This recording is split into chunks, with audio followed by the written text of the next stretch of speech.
दोस्तों, आखिर ये लोहा बनता कैसे है? क्या लोहा सीधा जमीन से निकलता है या इसे बनाना पड़ता है? तो आज की इस वीडियो में हम आपको बताने वाले हैं कि आखिर फैक्ट्रीज में लोहे के स्क्रैप से सरिये, पाइप और आई बीम से लेकर घरों के छतों में इस्तेमाल होने वाले टिन शेड को कैसे बनाया जाता है। तो चलिए बिना किसी देरी के वीडियो को शुरू करते हैं। लोहे या स्टील की कुछ भी चीज बनाने के लिए सबसे पहले फैक्ट्री में लोहे के स्क्रैप को लाया जाता है। लोहे के स्क्रैप में पुराने लोहे के सामान और लोहे के कई तरह के टुकड़े शामिल होते हैं। ये लोहे के स्क्रैप को वर्कर्स द्वारा एक ट्रॉली में लोड किया जाता है। फिर लोहे के स्क्रैप से भरी इस ट्रॉली को एक बड़ी सी फर्नेस तक लाया जाता है। यहाँ इस ट्रॉली से ये स्क्रैप को काफी सावधानी से इस फर्नेस में डाल दिया जाता है। ये मेल्टिंग फर्नेस लोहे के स्क्रैप को पिघलाने का काम करती है। इसमें फर्नेस के अंदर इस स्क्रैप को 1000 डिग्री तक गर्म किया जाता है। कुछ देर यूं ही फर्नेस में रहने के बाद अब ये स्क्रैप पूरी तरह से लिक्विड में बदल जाता है। तो फिर इस पूरे कंटेनर को एक क्रेन की मदद से बाहर निकाल लिया जाता है। फिर इस मेल्टेड लिक्विड को एक छोटे कंटेनर में ले जाया जाता है। यहां से इस लिक्विड को इन मोल्ड्स में डाला जाता है। इस तरह से थोड़ा थोड़ा करके इस लिक्विड को इन सभी मोल्ड्स में डाल दिया जाता है। थोड़ी देर ठंडा होने के बाद से इन मोल्ड्स से रेड हॉट बीम्स को बाहर निकाल लिया जाता है। फिर इन बीम्स को ठंडा होने के बाद एक जगह पर कलेक्ट कर लिया जाता है। इन बीम्स की मदद से ही लोहे के सारे प्रोडक्ट बनाए जाते हैं।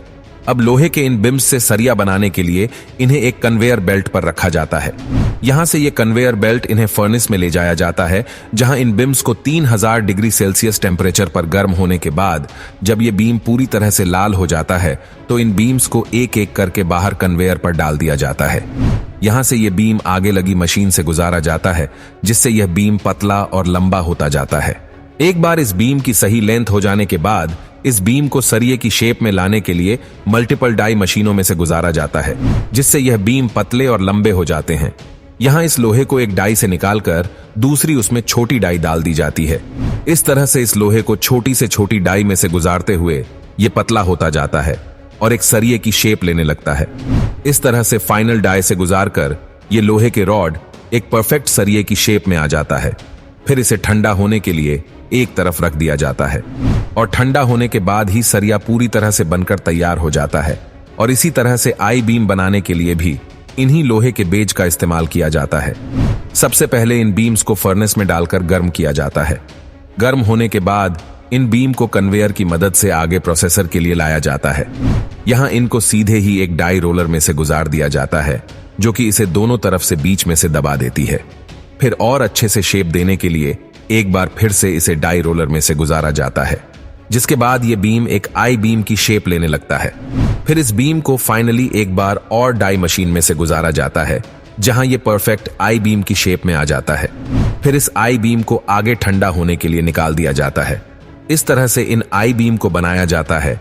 इन आई बीम का इस्तेमाल ब्रिज और बिल्डिंग कंस्ट्रक्शन के साथ बड़े बड़े ट्रेलर बनाने में किया जाता है, क्योंकि इस तरह से काफी ज्यादा लोड बेयर कर सकते हैं। अब हम जानेंगे कि आखिर स्टील शीट को कैसे बनाया जाता है। जिन स्टील शीट की मदद से घरों पर लगने वाले टिन शेड से लेकर किचन के बर्तन तक बनाए जाते हैं। स्टील शीट बनाने के लिए सबसे पहले लोहे के स्क्रैप को फर्नेस में डालकर उसे मेल्ट किया जाता है। फिर इस मेल्टेड स्टील की मदद से इस तरह की स्टील की बड़ी बड़ी प्लेट्स को बनाया जाता है। फिर इन प्लेट्स को वापस से फर्नेस में डालकर गर्म होने के लिए छोड़ दिया जाता है। 3000 डिग्री सेल्सियस टेम्परेचर तक गर्म होने के बाद स्टील की प्लेट को कन्वेयर बेल्ट पर ले जाया जाता है। ये कन्वेयर बेल्ट इन प्लेट्स को डाई रोलर तक पहुंचा देता है। यहां इस मेटल प्लेट को 2 रोलर के बीच से प्रेस करते हुए गुजारा जाता है, जिससे यह प्लेट लंबी और पतली होती जाती है।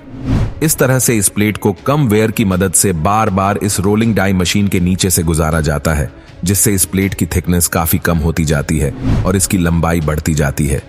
जब इसकी लंबाई काफी ज्यादा बढ़ जाती है तो फिर इस स्टील को कोल में लपेटकर रोल करते हुए इस प्रेस इन रोलर में से तब तक गुजारा जाता है जब तक ये शीट अपनी आइडल थिकनेस तक नहीं पहुंचाती।